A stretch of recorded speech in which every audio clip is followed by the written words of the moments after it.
Good morning বন্ধুরা, কেমন আছো তোমরা সবাই? আশা করি সবাই ভালো আছো, সুস্থ আছো। আমিও খুব ভালো আছি। আর সকাল সকাল চলে এসেছি আজকে হাঁটতে, আর ভাবলাম তোমাদেরকে একটু শেয়ার করি।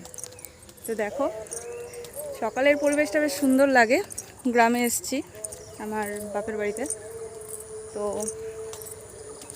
অসাধারণ লাগছে। চারিদিকে সবুজে সবুজ, ভালো লাগছে বেশ। তো তোমার কেমন লাগছে বলো? আমার তো খুব ভালোই লাগছে, তবে একটা কথা বলি। একটা কি আছে না কথায়, শ্বশুর বাড়ি ভারী মজা, সেরকম একটা মনোরম পরিবেশে এরকম মনে হচ্ছে নিজে। খুব দারুণ লাগছে ওয়েদারটা আজকে। সামনে চুনি নদী, সামনে থেকে ঘুরে আসলাম।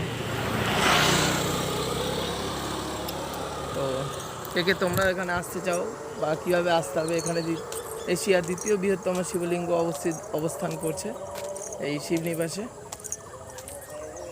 যদি কেউ অ্যাড্রেসটা না জানো যে কিভাবে আসতে হবে,